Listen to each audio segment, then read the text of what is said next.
भारत के राष्ट्रपति मतलब देश के प्रथम नागरिक, हमारे संविधान का सर्वोच्च पद। पर क्या कभी ये सोचा है कि इस इतने जरूरी पद के लिए चुनाव होता कैसे है? यही है वो सबसे बड़ा और सबसे दिलचस्प सवाल, जिसका जवाब हम आज ढूंढेंगे। आखिर देश का आम नागरिक राष्ट्रपति को सीधे डायरेक्ट वोट क्यों नहीं करता? ये पूरी प्रक्रिया इतनी अलग क्यों है? ठीक है, तो चलिए इस पूरी पहेली को इन 6 हिस्सों में सुलझाते हैं। हम देखेंगे कि राष्ट्रपति का पद क्या है, उनका चुनाव डायरेक्ट क्यों नहीं होता, वोटों की गिनती का अजीब सा गणित क्या है, और आखिर में इस पूरे सिस्टम के पीछे की सोच क्या है।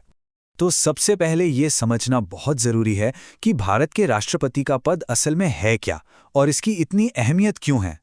देखिए, भारत के राष्ट्रपति हमारे राष्ट्र के प्रमुख हैं, देश का सर्वोच्च पद। वो हमारी तीनों सेनाओं, थल सेना, नौसेना और वायुसेना के सुप्रीम कमांडर भी हैं। और सबसे बढ़कर वो भारतीय संविधान के संरक्षक हैं। मतलब ये पक्का करना उनकी जिम्मेदारी है कि देश संविधान के रास्ते पर ही चले। अब आते हैं उसी असली सवाल पर। अगर ये पद इतना ज्यादा महत्वपूर्ण है तो फिर इसका चुनाव सीधे जनता के वोट से क्यों नहीं होता? इसका जवाब हमारे संविधान निर्माताओं की सोच में छिपा है।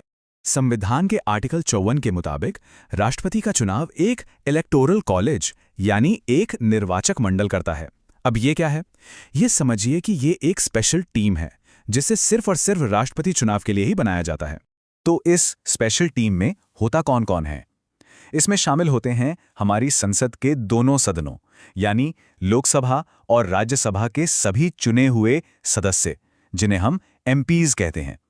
और इनके साथ साथ देश के सभी राज्यों की विधानसभाओं के चुने हुए सदस्य यानी एमएलएज भी इसका हिस्सा होते हैं।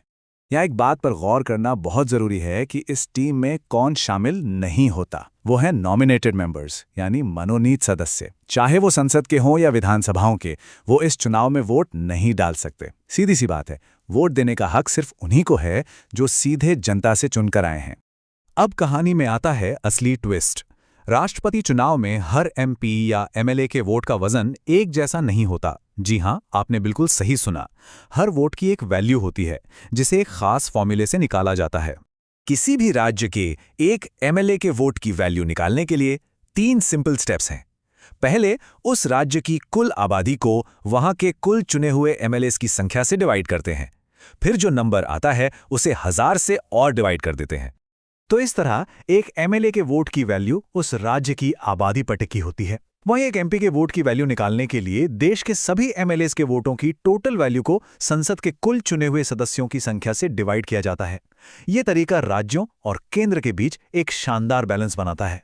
तो इसका सीधा सा मतलब ये हुआ कि उत्तर प्रदेश जैसे एक बड़े और ज्यादा आबादी वाले राज्य के एमएलए के वोट का वजन सिक्किम जैसे छोटे कम आबादी वाले राज्य के एमएलए के वोट से कहीं ज्यादा होता है। ये सिस्टम हर राज्य को उसकी जनसंख्या के हिसाब से प्रतिनिधित्व देता है।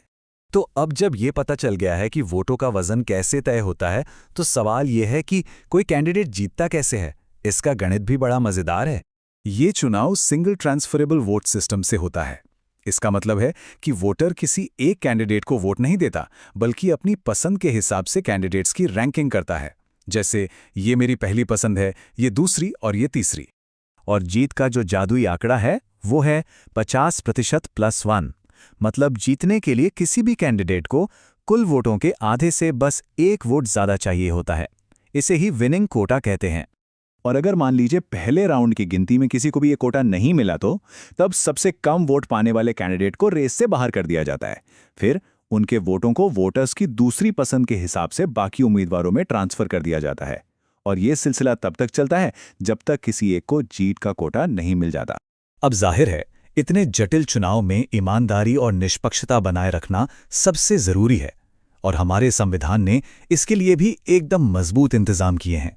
चुनाव की ये पूरी की पूरी प्रक्रिया भारत के चुनाव आयोग की देखरेख में होती है। ये आयोग ही इस बात को पक्का करता है कि सब कुछ नियमों के हिसाब से और बिना किसी भेदभाव के हो। और अगर चुनाव को लेकर कोई विवाद खड़ा हो भी जाए तो उसका फैसला करने का अधिकार सिर्फ और सिर्फ भारत के सुप्रीम कोर्ट के पास है, और सुप्रीम कोर्ट का फैसला ही आखिरी माना जाता है।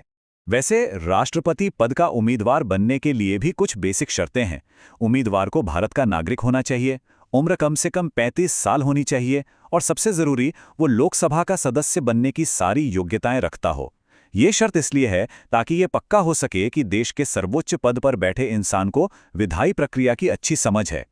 तो आखिर में चलिए इन सारे धागों को एक साथ जोड़कर देखते हैं कि इस पूरी व्यवस्था के पीछे की बड़ी सोच क्या है।